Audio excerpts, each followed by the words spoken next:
할렐루야. 예수 그리스도 이름으로 하나님 말씀 증거하겠습니다. 우리 다 같이 하나님 말씀 고린도전서 14장 1절부터 5절까지 말씀을 다 같이 찾겠습니다. 하나님 말씀 고린도전서 14장 1절에서 5절 말씀을 저와 여러분이 한 절씩 교독하겠습니다. 1절 사랑을 따라 구하라. 신령한 것을 사모하되 특별히 예언을 하려고 하라.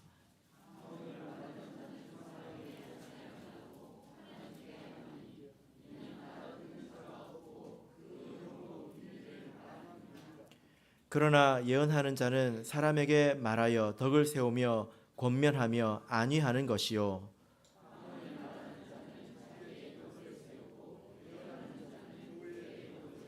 같이 읽겠습니다. 나는 너희가 다 방언 말하기를 원하나 특별히 예언하기를 원하노라. 방언을 말하는 자가 만일 교회의 덕을 세우기 위하여 통역하지 아니하면 예언하는 자만 못하니라. 아멘. 네, 오늘 이 시간은 방언에 대하여라는 제목으로 고린도전서 말씀을 전하겠습니다. 제가 본의 아니게 고등학교를 기독교 학교를 가게 되었습니다. 가장 가고 싶어 하지 않은 그런 학교였는데 가게 되었죠. 거기서 많은 그 기독교 친구들을 이렇게 만나게 되었고, 저는 그 당시에 교회를 다니지 않았기 때문에 아주 생소한 것들을 많이 접하게 되었습니다.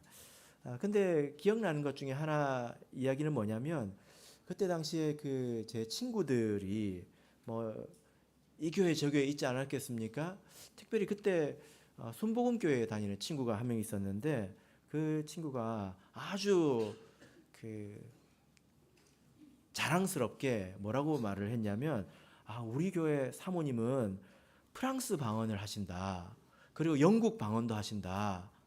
성경에 뭐 방언이라는 게 있는데 프랑스 방언을 하신다, 영국 방언을 하신다. 그렇게 이야기를 할 때 제가 굉장히 신비롭게 들었던 그런 기억이 있습니다. 그게 도대체 뭘까? 이제 그런 생각을 해봤던 적이 있는데요. 사실 이런 말은 성경을 잘 몰라서 하게 되는 그런 말이죠. 방언이라는 말의 뜻이 무엇입니까? 우리나라 한자로 보면 지방방자에 말씀 원자 아니겠습니까?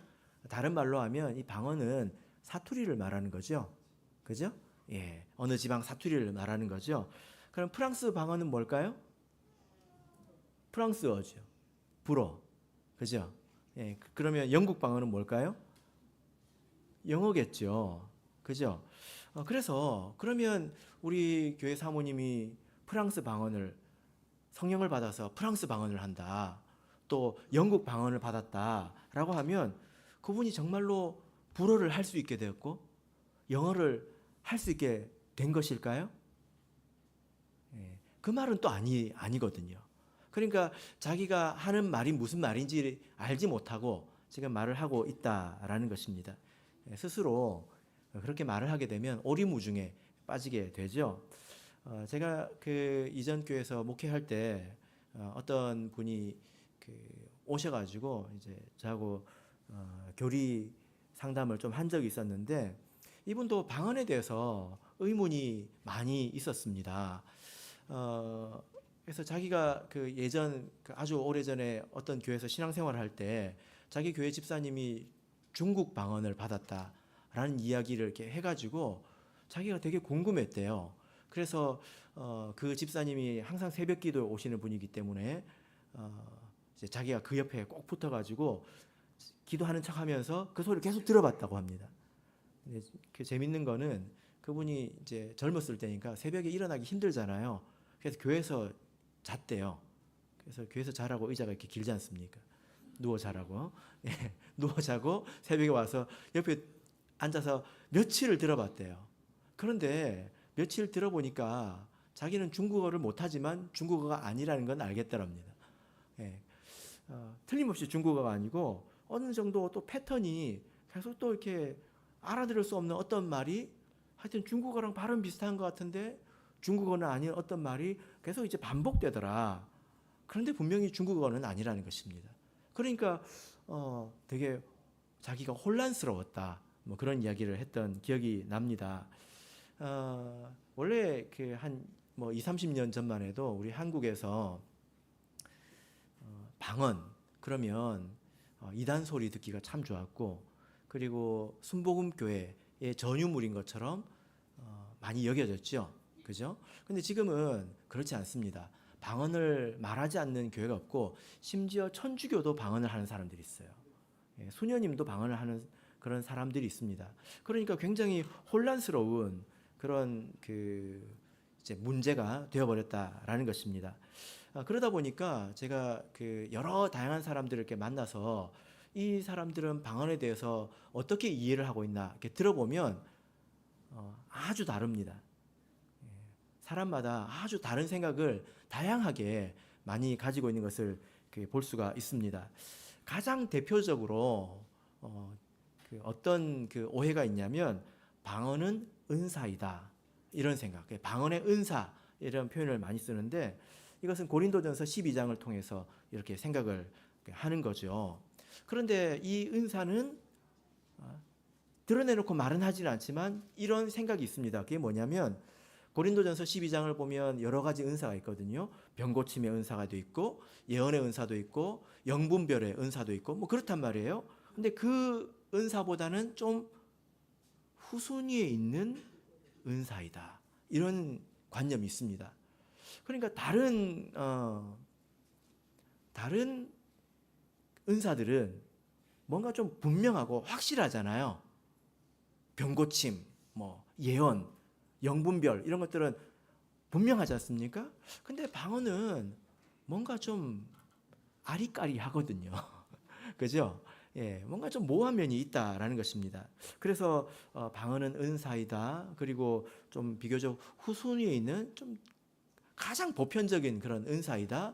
뭐 이런 생각을 좀 가지고 있는 것 같습니다. 여러분들은 어떻습니까? 우리 참여수교회 성도님들은 방언에 대해서 비교적 아주 잘 알고 계시는데요. 만약에 우리가 고린도전서 14장이 없었다면 방언에 대해서 더 깊게 이해를 하지 못했겠죠.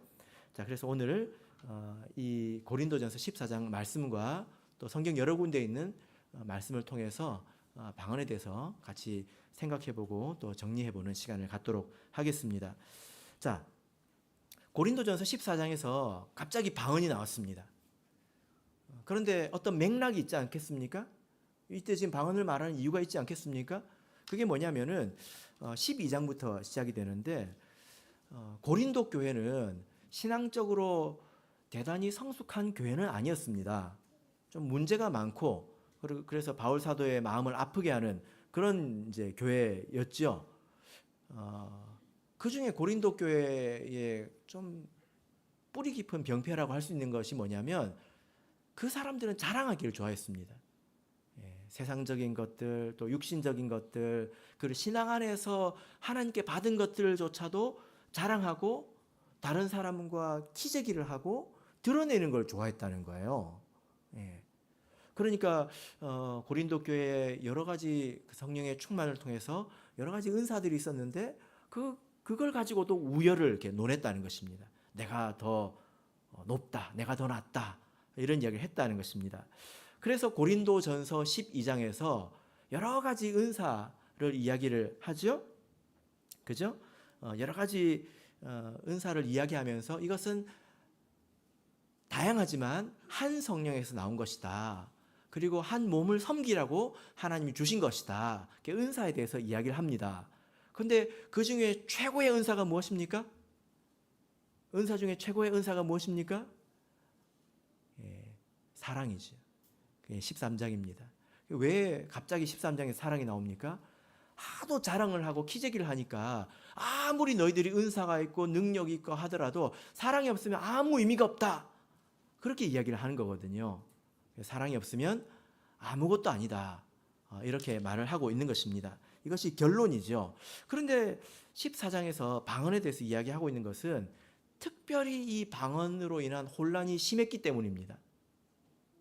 네, 그래서 이 방언과 특히 예언을 그 혼란을 가져가지고 이렇게 잘못 사용하는 그런 경우가 많았기 때문에 이 방언에 대해서는 특별히 더 명확하게 이것은 이것이다 하고 정리를 해주고 있는 것이 고린도전서 14장의 의미이죠.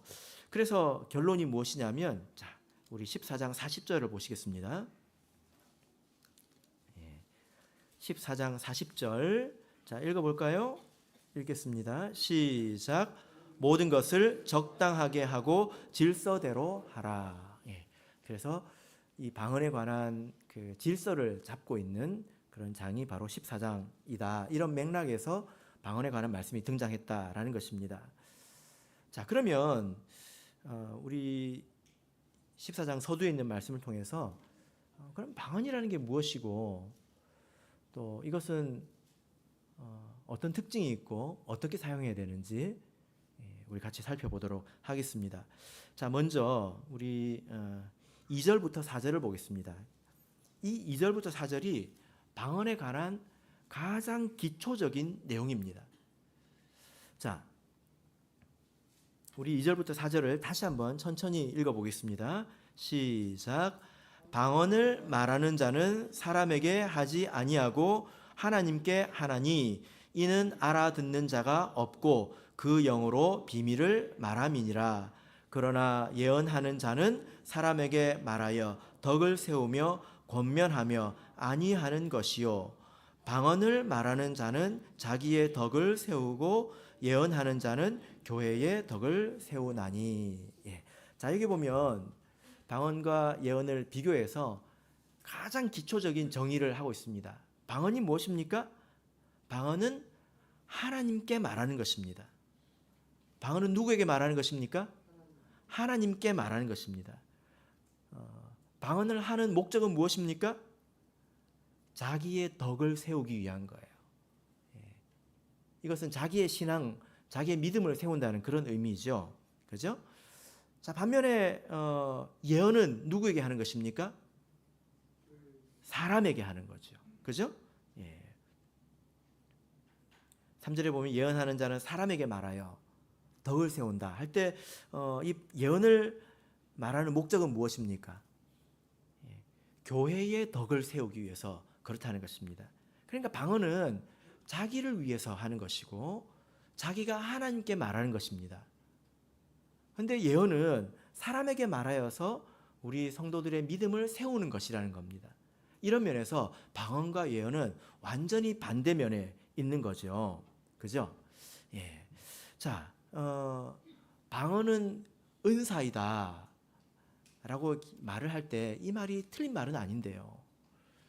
여기서부터 출발하면 우리가 성경을 다 이해할 수가 없게 됩니다. 충돌하게 된다는 것입니다. 자, 제가 이렇게 한번 물어볼게요. 여러분, 자기의 덕을 세우는 것도 은사라고 말할 수 있을까요? 성령의 은사가 있지 않습니까? 성령의 은사를 이야기할 때 자기의 신앙을 세우기 위해서 그 사람에게 어떤 특별한 은사를 줬다 이렇게 말할 수 있을까요? 그렇지 않습니다. 이게 무슨 말인지 한번 잘 생각해 보세요. 자, 우리 고린도전서 12장 7절을 보겠습니다.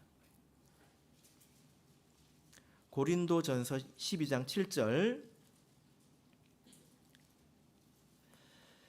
자, 읽겠습니다. 시작. 각 사람에게 성령의 나타남을 주심은 유익하게 하려 하심이라. 여러분, 고린도전서 12장을 읽어보면 하나님께서 여러 사람에게 다양한 은사를 주신 이유가 무엇인지 우리가 다 알 수 있어요. 이것은 나 좋으라고 준 게 아니라 공동체를 위해서 주신 거구나. 이걸 다 알 수 있습니다. 근데 이걸 명확하게 생각하지 않으면 혼란스럽게 된다는 것입니다.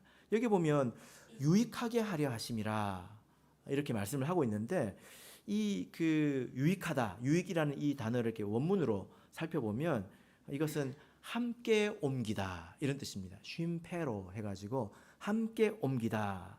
이건 공동체를 말하는 것입니다. 그래서 새 번역이나 뭐 다른 여러 역본들이 있지 않습니까? 공동 번역이나 또 영어 역본을 이렇게 보면 공동의 유익을 얻기 위한 것이다. 이렇게 말씀하고 있어요. 그래서 여러분, 여기서 생각을 하나 딱 정리를 해야 되는 게 뭐냐면, 은사는 그 사람의 개인의 신앙을 위해서 준 게 아니라는 것입니다. 목적은 공동의 신앙을 위해서, 공동체를 위해서 주신 거라는 거예요. 예. 마치 이것은 몸의 기관과 마찬가지죠. 코에는 어떤 재능이 있습니까? 예. 냄새를 맡을 수 있잖아요. 손바닥으로 냄새를 맡을 수 없지 않습니까? 눈은 볼 수 있잖아요. 귀는 들을 수 있죠. 예. 이게 다 자기 잘나라고 이렇게 주신 그런 가지고 있는 기능이 아니지 않습니까? 이것이 다 연합할 때 온전한 한 사람이 되는 것 아니겠습니까? 예, 은사는 이런 것이다라는 거죠. 그래서 성령의 나타남에 대해서 예전 시간에 은사 또 직분 하나님의 일 이제 세 가지가 있다고 이렇게 말씀을 드렸는데, 이 모든 것들은 다 우리 교회 공동체를 섬기라고 주신 것입니다. 예, 아시겠죠? 은사는 누구를 위해서 주신 거라고요? 예, 내 신앙을 위해서 주신 게 아니라 공동체의 신앙, 우리 전체의 신앙을 위해서 우리에게 주신 것이다, 주시는 것이다 라는 것입니다. 그래서 방언은 성령의 은사이다. 여기서 우리가 출발하면 시작부터 꼬이게 되는 거예요. 왜 꼬이게 될까요? 아까 제가 방언이 뭐라고 했습니까? 14장 2절에서 방언은 누구에게 말하는 겁니까? 하나님께. 무엇을 위해서? 자기의 덕을 위해서. 그럼 방언은 은사예요, 아니에요? 은사가 아닌 거예요. 예. 은사가 아닌데 나중에 은사로 활용될 때가 있는 것입니다. 근데 은사라고만 생각하면 14장 2절 말씀 읽을 때 이미 충돌이 되는 것입니다. 예. 이해가 되십니까? 그래서 우리가 방언은 은사이다. 이것은 조금 있다가 배우기로 하고, 방언은 내가 하나님께 말하는 것이다. 예. 여기서 그 무엇을 위해서? 자기의 덕을 위해서, 자기의 신앙을 위해서라는 것입니다. 여기서 우리가 출발해야 된다는 거예요. 바울 사도도 방언에 대해서 이야기할 때 여기서 출발하고 있지 않습니까? 그죠? 예. 자, 우리가 여기서 한 가지 생각해 보면, 자, 그러면 여러분, 자기의 덕을 세우기 위해서는 우리가 뭘 하면 될까요? 방언을 말하면 되겠죠. 그죠? 예, 자기의 신앙을 세우기 위해서는 우리가 기도를 해야 된다는 것입니다. 이게 하나님이 정해놓으신 길이다라는 것입니다. 자, 그러면 우리 방언에 대해서 조금 더 살펴보도록 하겠습니다. 자, 2절을 보겠습니다. 고린도전서 14장 2절. 자, 조금 더 2절을 자세히 읽어보자면 우리 같이 다시 2절을 읽어보겠습니다. 시작. 방언을 말하는 자는 사람에게 하지 아니하고 하나님께 하나니 이는 알아듣는 자가 없고 그 영으로 비밀을 말함이니라. 예. 자, 방언은 하나님께 그 영으로 비밀을 말하는 것이다. 이렇게 말하고 있습니다. 그래서 자기의 덕을 세운다. 이렇게 말씀하고 있죠.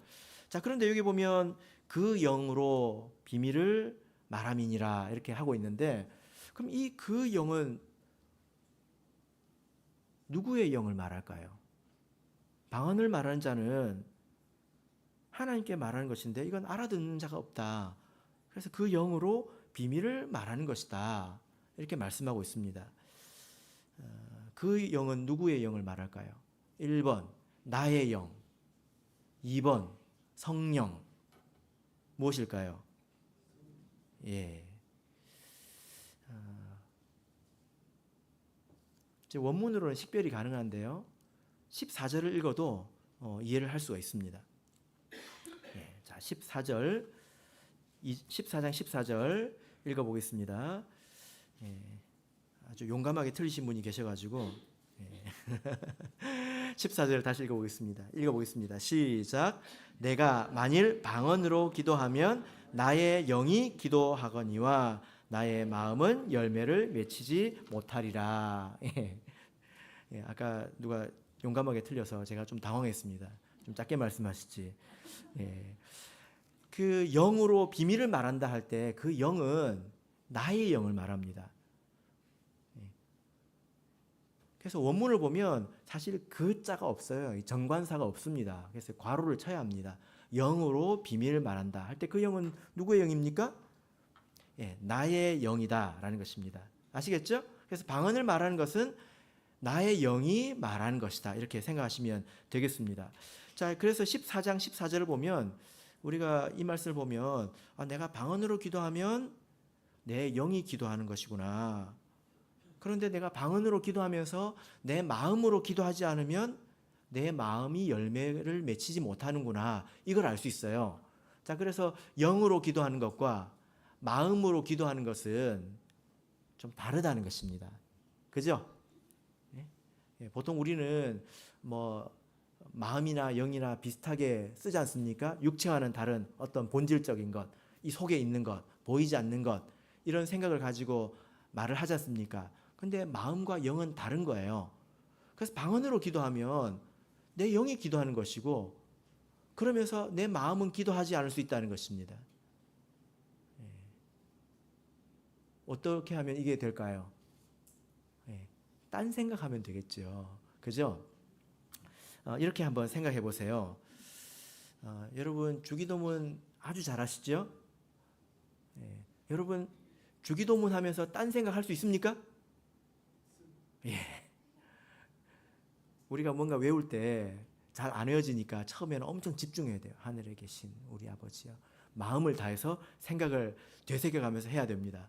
너무 익숙하면 주기도문 하면서 머릿속으로 딴 생각하죠. 제가 그렇게 많이 하는 것 같아요. 이제 우리 예배 마칠 때 주기도문 하면서 예배 마치고 뭘 해야 되지?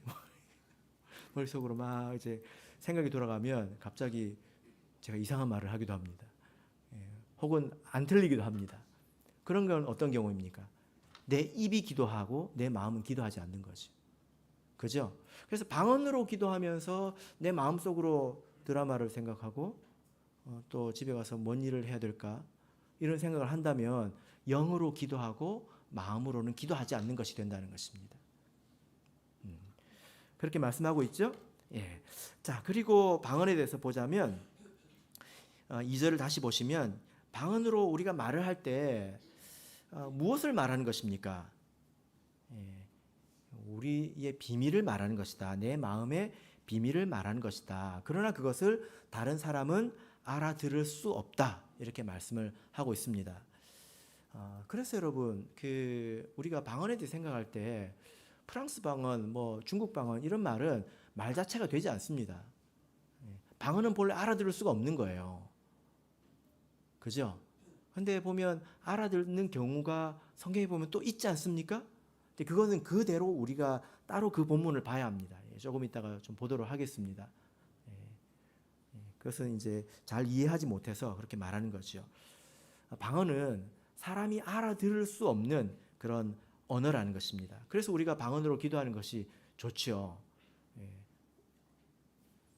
옆에 앉아서 내가 어떤 사람 옆에 앉아가지고 그 사람을 위해서 기도할 수 있잖아요.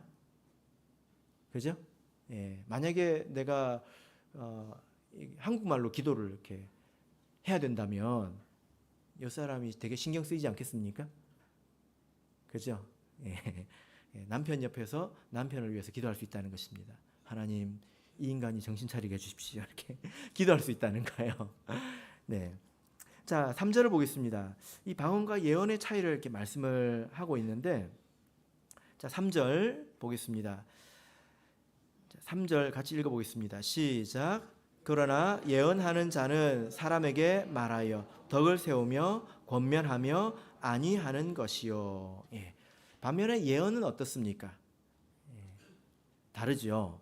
예언이라는 말은 미래를 말한다는 것입니다. 계시와는 조금 다르죠. 계시라고 하는 것은 숨겨진 것을 드러낸다는 것입니다. 숨겨진 걸 드러낸다는 거죠. 과거 일이든지 지금 일이든지 미래 일이든지 숨겨진 것을 드러내는 걸 계시라고 그러고, 미래에 대해서 말하는 것을 예언이라고 합니다. 만약에 기도 중에 어떤 사람이 과거에 지었던 죄가 드러난다면 그것은 예언일까요? 계시일까요? 숨겨진 것을 드러낸 것이니까 그건 계시라고 이렇게 말할 수 있겠죠.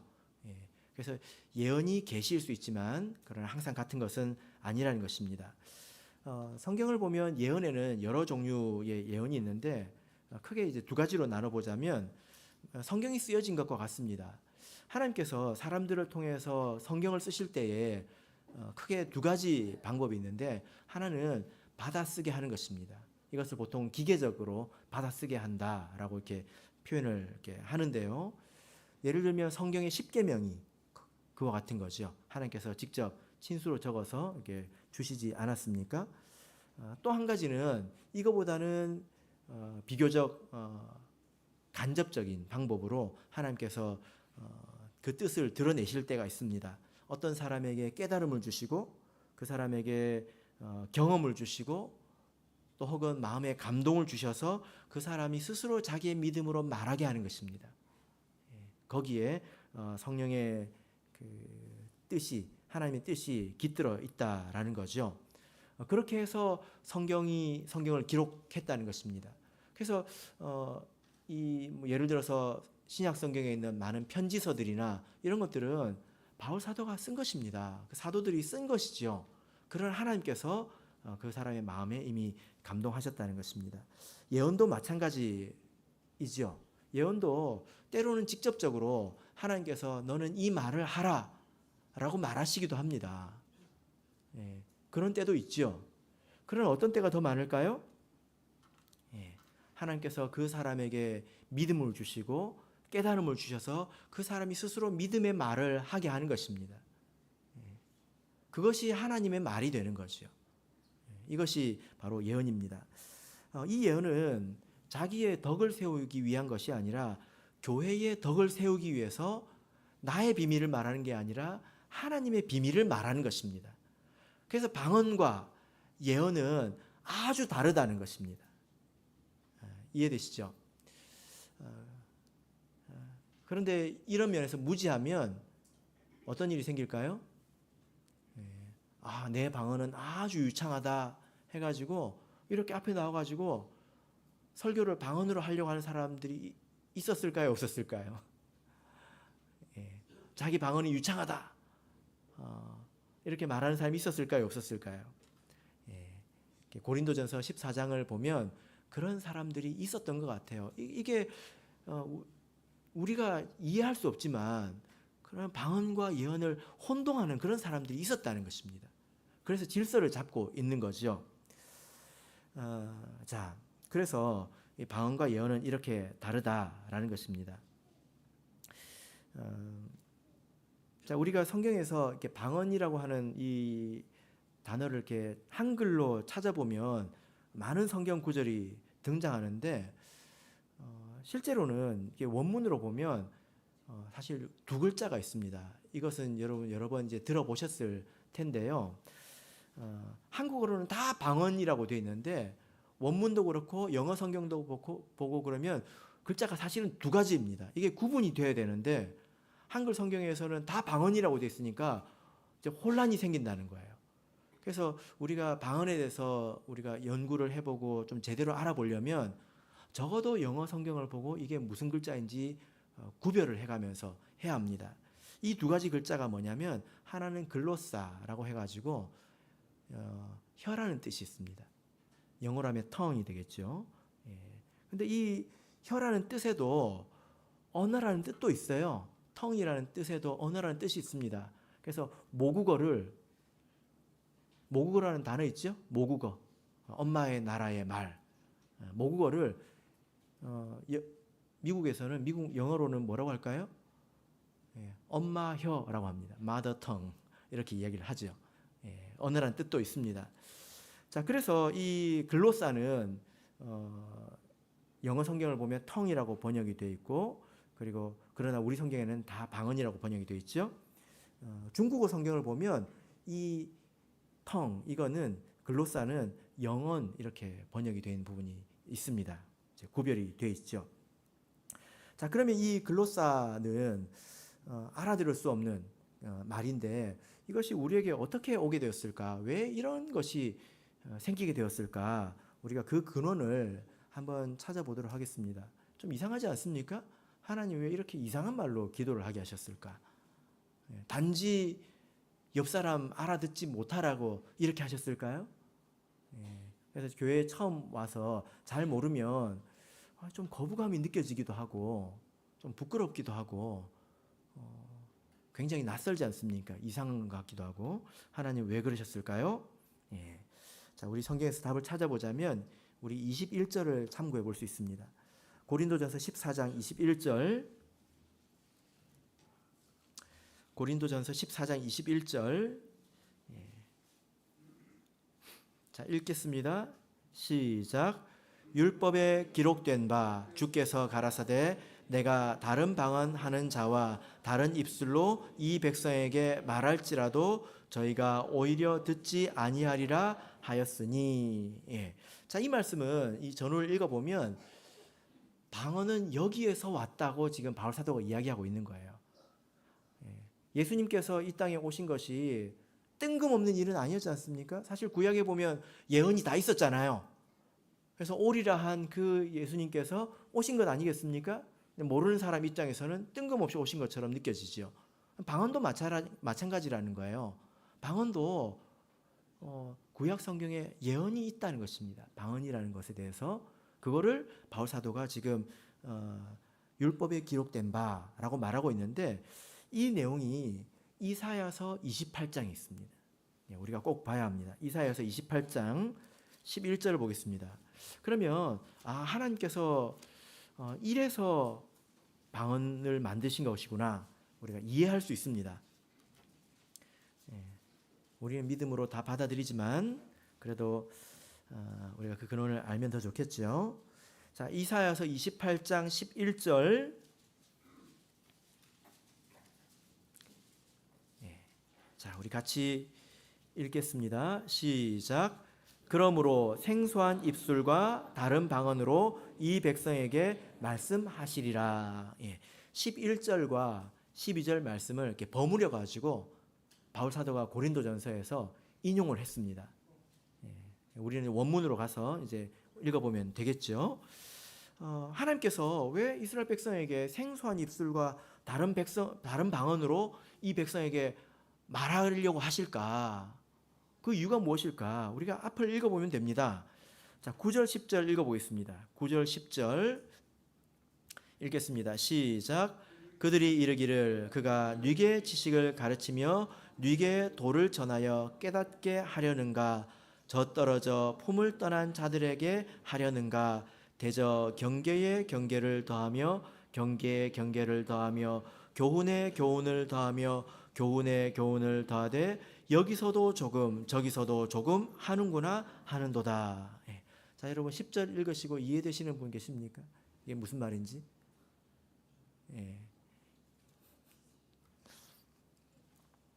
자, 이 내용이 무슨 내용이냐면 구약의 이스라엘 백성들이 타락했잖아요. 근데 하나님께서는 부지런히 자기의 종들을 보냈다고 성경을 말씀하고 있습니다. 그래서 선지자들을 보내서 이스라엘 백성을 계속 깨우치려고 했겠죠. 선지자들의 그 음성을 듣고 백성들이 빈정거렸다는 것입니다. 비아냥거렸다는 거예요. 그걸 하나님의 종의 말씀으로 하나님의 말씀을 받는 게 아니라 비아냥거렸다는 거예요. 그래서 9절 보시면 아니 제가 지금 누구한테 가르치려고 하는 거야? 왜냐하면 선지자보다 자기가 학벌이 더 높을 수도 있잖아요. 그죠? 지금 누구한테 가르치려고 하는 거야? 누구한테 도를 가르치려고 하는 거야? 누구를 지금 갓난아기로 하나? 뭐 이런 이야기예요. 9절이. 그래서 10절의 경계를 뭐 이제 교훈의 교훈을 이 말은 무슨 말이냐면 사실 뜻이 없는 말입니다. 뜻이 없는 말을 이렇게 번역을 하려고 하니까 억지로 하려고 하니까 이런 이제 글자가 된 것인데 히브리어로 읽어보면요. 제가 한번 읽어볼게요. 히브리어를 읽어보면 찹 리찹, 캅 리캅, 에르샴, 이게 무슨 말이냐면 공시렁 옹알옹알 꽁냥꽁냥 뭐 이런 뜻입니다. 그러니까 사람들이 선지자의 말을 빈정거리면서 흉내내는 소리예요. 뜻이 있는 게 아닙니다. 아니 지금 누구한테 지금 가르치려고 하는 거야? 누구를 갓난아기로 하나? 궁시렁궁시렁 하고 있네. 뭐라는 거야? 이렇게 지금 말하는 것을 뜻이 있다고 생각하고 번역을 해놓으니까 이상한 말이 된 것입니다. 여러분은 그렇게 해보신 적 없으시죠? 목사님 설교를 들으면서 뭐라는 거야 지금? 내가 지금 학벌이 지금 몇 개인데 지금 누구를 갓난아기로 하나? 뭐라고 궁시렁하는 거야? 이렇게 말씀하신 적 없으시죠? 예. 하나님이 그걸 다 들으셨다는 거예요. 하나님이 다 들으시고 그래서 11절에 이 말씀을 하시는 것입니다. 그래, 궁시렁궁시렁 한다고? 그래, 내가 궁시렁궁시렁 해줄게. 궁시렁궁시렁 하는 말로 너희를 심판하겠다. 이해되십니까? 예. 궁시렁궁시렁 하는 말, 너희들이 알아들을 수 없는 말을 하는 사람들을 보내서 너희를 심판하겠다 하신 것입니다.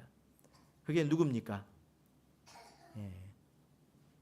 바벨론, 이방 민족을 말합니다. 그리고 아수르, 이방 민족을 말하죠. 그 나라 사람들이 알아들을 수 없는 말을 하면서 이스라엘 백성을 막 심판하지 않았습니까? 예. 이 내용을 바울 사도가 가지고 온 것입니다. 이것은 사실 예언이라는 것입니다. 예. 자, 그런데 우리가 성경을 보면 하나님께서 이와 같이 알아들을 수 없는 말을 하는 사람들을 통해서 백성을 심판하겠다 하신 것은 훨씬 더 오래전부터 하신 말씀입니다. 신명기서 28장을 보겠습니다. 신명기 28장 49절을 보겠습니다.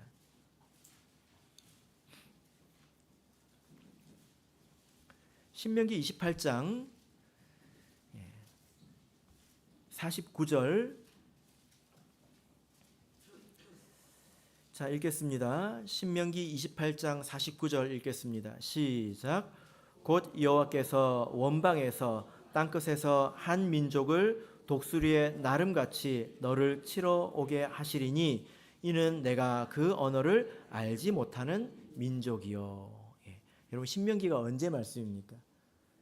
출애굽을 해서 가나안 안에 들어가기 전에 그 광야에서 모세에게 들었던 설교이지 않습니까?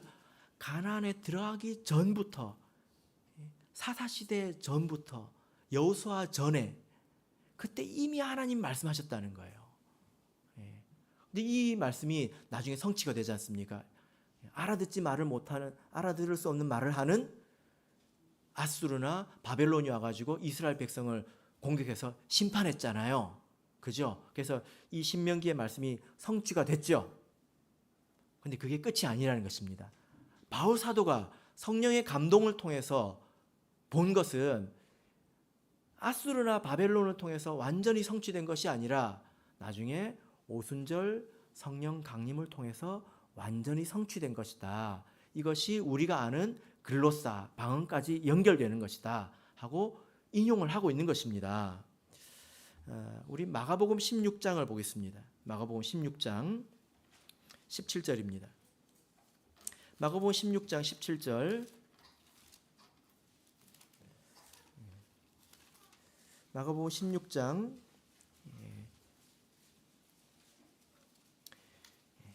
17절 자, 우리 같이 읽겠습니다. 시작. 믿는 자들에게는 이런 표적이 따르리니 곧 저희가 내 이름으로 귀신을 쫓아내며 새 방언을 말하며. 자, 믿는 자들, 예수님을 믿는 자들에게는 이런 표적이 따른다라고 말씀을 하고 있습니다. 자, 그러면 여러분 지금 예수님을 믿고 있는 제자들, 이 말을 듣고 있는 마가복음 16장 17절을 듣고 있는 제자들은 방언을 말했을까요? 왜냐하면 예수님을 믿고 있으니까. 그렇지는 않습니다. 이 말은 따르리니, 이 말은 지금 따른다는 게 아니라 따를 것이다, 앞으로 따를 것이다, 미래형입니다. 자, 그래서 이것은 적어도 복음서가 끝날 때까지는 이 말은 성취가 아직 안 된 거죠. 언제 이 말이 성취가 됩니까? 자, 적어도 여기서 보면 새 방언을 말한다 이렇게 말씀을 하고 있는데 새롭다고 하는 것은 이전에 없는 것을 말하죠. 그죠? 영어는 영국 방언은 새 방언일까요? 프랑스 방언은 새 방언일까요? 프랑스어는 새 방언일까요? 이미 있은 지 오래된 언어죠. 그죠? 그래서 그건 새 방언이 아닙니다. 예수님께서 말씀하신 그건 아니라는 거예요. 자기 마음대로 말하는 것일 뿐이죠. 바로 이 새 방언은 자기의 영으로 자기 비밀을 하나님께 말하는 그 방언을 말합니다. 역사적으로 방언이 처음 등장한 것은 우리가 성경을 통해서 보면 사도행전 2장에서 오순절 성령 강림의 때에 방언이 처음으로 등장합니다. 자, 우리 사도행전 2장을 보겠습니다.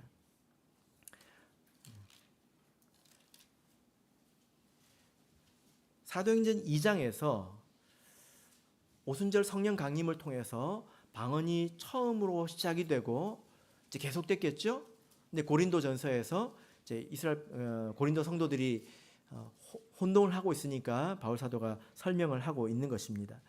자, 2장 4절을 읽겠습니다. 2장 4절 읽겠습니다. 시작.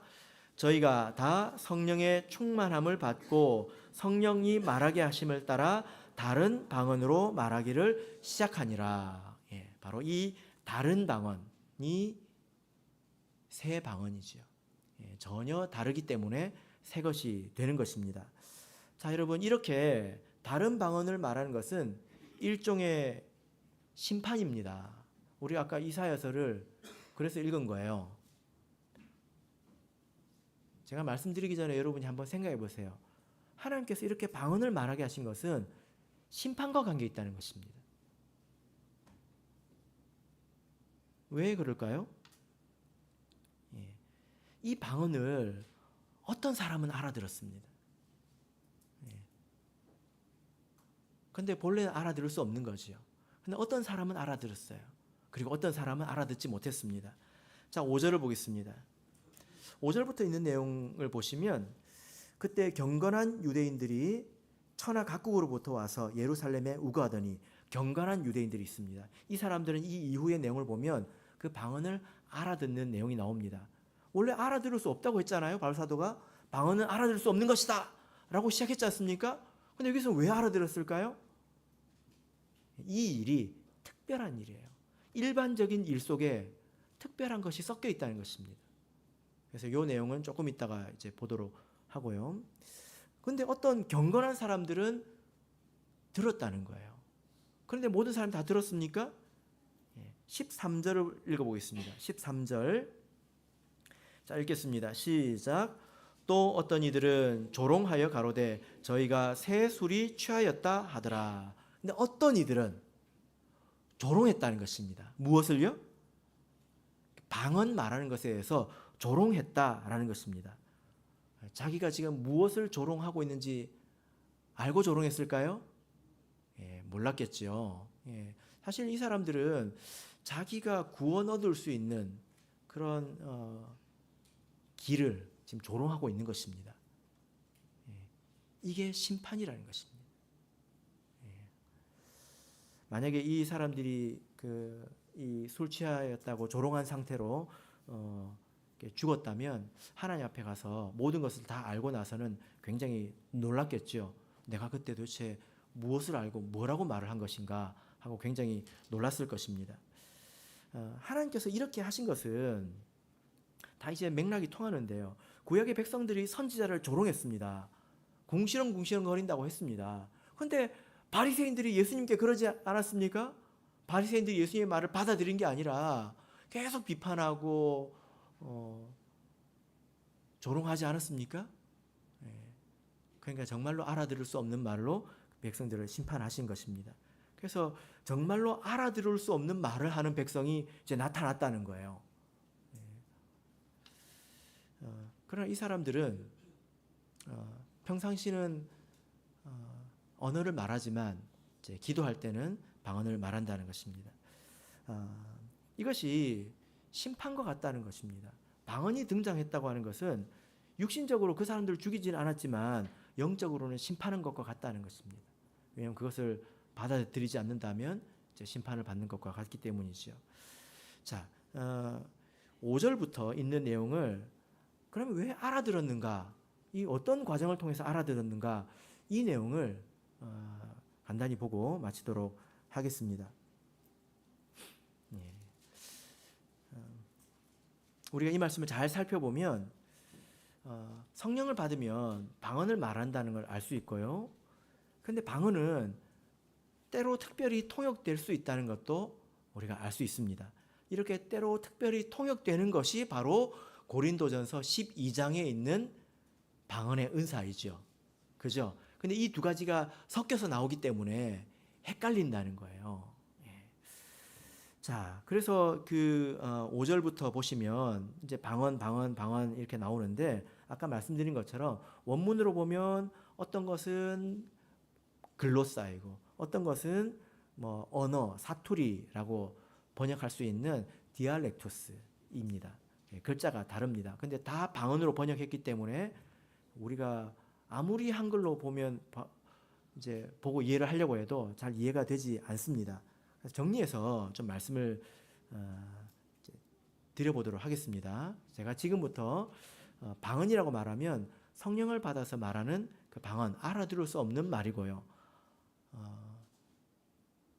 나머지는 언어라고 하겠습니다. 자, 6절을 보겠습니다. 자, 6절을 보시면 이 소리가 나매 큰 무리가 모여 각각 자기 방언으로 제자들의 말하는 것을 듣고 소동하여, 이렇게 말씀하고 있죠. 그죠? 여기 보면 이 방언은 언어입니다. 글로사가 아니에요.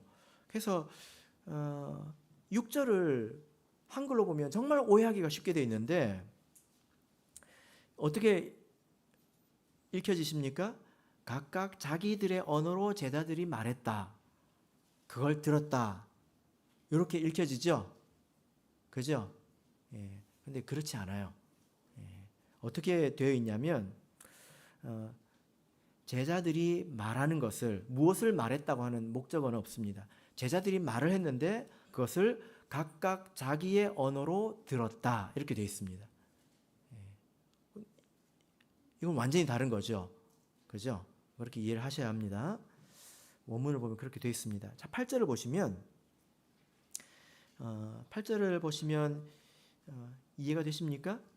우리 각 사람의 난 곳 언어로 듣게 되는 것이 어찌미뇨. 우리는 여기저기 거기 여러 군데에서 왔는데 왜 우리 각 사람의 말로 들리느냐라는 것입니다. 신기하죠. 120명이 모여가지고 와 하고 기도하고 있는데 자기 귀에는 자기 나라 말 들리고, 이 사람은 그 나라 사람 말로 듣고, 저 사람은 저 나라 말로 들었다는 것입니다. 어떻게 이런 일이 생기느냐라고 지금 말하고 있는 거죠. 자, 11절도 보시면 그레데인과 아라비아인들이라 우리가 다 우리의 각 방언으로 하나님의 큰일 말함을 듣는도다. 이렇게 되어 있죠. 여기서 사실 원문에 보면 각이 없습니다. 이건 괄호를 쳐야 합니다. 우리의 방언으로 할 때 이 방언은 언어가 아니에요. 글로사입니다. 그래서 글로사로 하나님의 큰 일을 말하고 있다는 것입니다. 여기서 왜 그러면 이 방언을 우리의라고 했을까? 여기 이제 한 가지 남는 문제이거든요. 이 여기서 말하는 우리라고 하는 이 단어는 일반적으로 말하는 우리라는 들렸다라는 것입니다. 그래서 이 장을 이렇게 정리를 해보면 제자들은 방언을 말했습니다. 그래서 이 장에서는 한 번도 외국어를 말했다고 한 적이 없어요. 제자들은 방언을 말했습니다. 그런데 이 사람들 귀에는 언어로 들렸다는 거예요. 중간에 어떤 일이 있는 것일까요? 하나님의 특별한 통역의 역사가 있었다는 거죠. 바로 이 장의 내용이 이렇게 되어 있습니다. 그래서 우리도 이제 가끔 그런 경험을 제가 들을 때가 있는데, 방언 소리를 들을 때에 나의 언어이다라고 듣는 경우도 있다는 것입니다.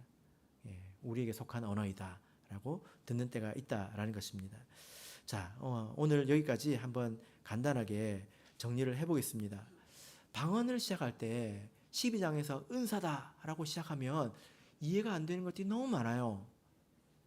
14장에 가서 방언은 자기의 덕을 세우는 것이다 라는 말부터 충돌이 된다는 거예요.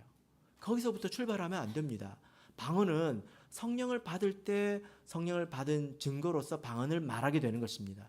그것은 자기의 비밀을 하나님께 말하는 것이고 다른 사람이 알아들을 수 없어요. 그런데 때로 하나님께서 그 방언을 통해서 다른 사람들이 알아듣게 하시는 그런 일을 행하시기 때문에 그것이 그때는 은사로서 사용이 된다는 것입니다. 이렇게 구분해서 생각해야 잘 이해가 됩니다. 나머지 14장의 내용에 대해서는